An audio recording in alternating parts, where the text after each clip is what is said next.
alikuja kijana mmoja ambaye alivaa t-shirt ya blue na koti cha mtandao wa simu wa Mixx by Yas kujitambulisha kwa ni wakala wanasajili line. Mdau nilikuwa na shida ya kusajilia line yangu, akaniambia anaweza kunifanyia kwa muda huo wa haraka. Nikamtajia namba, akaanza kunisajilia line. Akanambia tayari unaweza, naomba simu yako niweke kwenye line. Nikamwambia hapana, siwezi kukupa simu yangu, lete line niweke mwenyewe. Nikaiweka pembeni, nikaichukua line nikaiweka kwenye simu. Kipindi naweka kwenye simu, kila nikiangalia network haipandi. Nikaizima, nikawasha tena, bado haipandi. Nikamwambia, "Mbona line yako inasumbua na haipandishi mtandao wote?" Akanambia, "Wewe kuwa na subira, endelea kusubiria. Au mimi naweza nikaenda nikakuachia nikarudi baadaye." Nikamwambia, "Hapana, wewe chukua line yako. Mimi baadaye nikipata muda nitaenda ofisi za Tigo mwenyewe." Kipindi kabla hajaondoka, nikaitoa ile line nikamrudishia, nikachukua line yangu ya Airtel. Nikamkuta anayo mkononi. Nikaichukua line nikairudisha kwenye simu. Akaniambia hivi, "Unaweza uiwashe simu yako, labda ina matatizo ndani ya dakika 10." Nikamwambia hapana, simu yangu ni ya kazini, siwezi kuiacha off. Nikaiwasha. Akatoka. Baada ya kutoka dakika 5 ikaingia message kwenye simu yangu.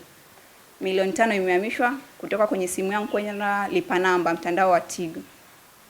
Nikaiangalia, naangalia ni account yangu mimi pesa. Nikatoka nikakimbilia NMB. Kipindi niko njiani, hela ilikuwa inazidi kutolewa. Mpaka nafika NMB nakuta nimetolewa 9,400,000. Mpaka leo hii bado kesi iko inafuatilia. Jana mida ya jioni nikapokea simu kutoka kwa rafiki yangu. Akanambia niko mtandaoni, nimeona watu kama wale waliokuibia. Nikakukumbuka, mimi nikamwambia nitagi niwaone. Kipindi ananitagi naingia kwenye mtandao, nakuta ni yule kijana ambaye aliniibia mimi. Na kwa bahati nzuri nilikuwa nina kitambulisho chake. Nikachukua ile picha na kitambulisho nikaangalia ni yeye. Nikaa na rafiki yangu nikawapigia, nikaanza kuwatumia, akamwambia huyo ndio yule. Kabidi nimpigie afisa upelelezi wa kesi yangu. Nikamuelezea, akaniambia sawa, haina shida, ninachoweza kusema kwa sasa hivi wewe jiandae asubuhi uende Tabora, alafu process nyingine zitaendelea. So waliwaambia kwamba tunalipa namba ya Tigo. So tunaomba simu zenu za Tigo Pesa ila tuwafanyie software updates, tunataka kucheki pia. So kwa sababu wamewaa sare ya Tigo, wamesema sasa hamna shida, wapatie simu. Wameyapatiwa simu, wametoa line ndani, wameingiza kwenye simu yao nyingine. Wamefanya mambo yao, wameomba kwamba namba tuwekee namba ya siri la nini wa update software, na bahati mbaya vijana wangu pia wamempatia. Sasa walivyofanya hivyo wameondoka. Sasa siku yake sasa next day, siku ya kwanza, ghafla wanaona kwamba 5,000,000 zimetoka. Sasa wakati huu bado hawajui kwamba 5,000,000 zimetoka. Siku ya pili 5,000,000 zingine wametoa. Limit yetu ni 5,000,000 ya siku. Siku ya tatu wametoa 1,765,000, kitu kama hivyo, ile yote ambayo imebaki. Baada ya siku 3-4 ndio tumejua wakati tulikuwa tunahitaji hela sasa tutoe kwa ajili ya kufanya payment kwamba hii hela imeibiwa. Ndio tulipofikia hapa sasa. Juzi nimeona video Mheshimiwa kwa mkoa wa Tabora amepost jana kwamba kuna watu wamekamatwa. Na kweli kwenye watu 4 kuna watu 2 humu tumeidentify kwamba ni hao ambao walikuja ofisini kwetu. Kwa mimi ni kuhakikishie hata wengine wakijitokeza leo, yani watamaliza kesi hii ya Tabora hapa, tutawasafirisha, watakuja Mwanza wamalize kesi yako. Huyu ambaye ndugu yangu wa Dodoma ambaye amejitokeza, tutawasafirisha, watafika Dodoma wamalize kesi yake, na yeyote atakayejitokeza tutawafikisha huko mpaka wamalize kesi zote. Si ndio wametaka, na huo ndio ujira utaulipa. Sawa?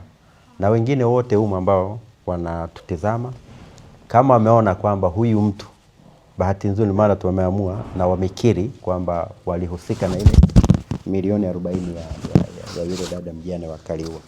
Inawezekana yupo mtu mmoja anasema Iringa alitapeliwa shilingi milioni 8 au 800,000. Na anasema anamtaja huyu kijana Marcel. Zote hata na yeye kama anaona ni kweli ndio huyu ajitokeze, tutawafikisha mpaka Iringa, watajibu kesi hiyo na watalipa ujira. Hela za watu zote lazima zirudi.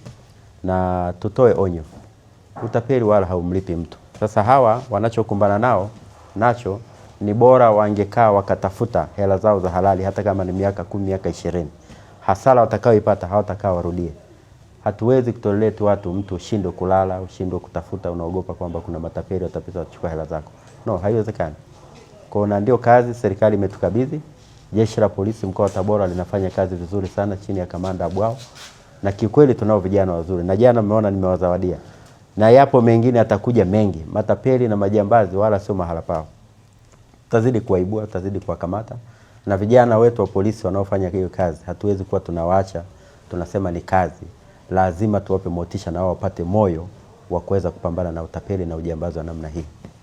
Sisi tunaendelea kutoa tahadhari kwa wale wote wanaojihusisha na utapeli ndani ya mkoa wetu.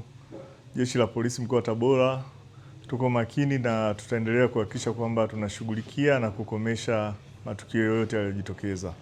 Lengo letu ni kuhakikisha kwamba mkoa wetu wa Tabora na maeneo mengine yanakuwa salama dhidi ya matapeli wa aina hii, na tutaendelea kushughulika nao kwa mujibu wa sheria.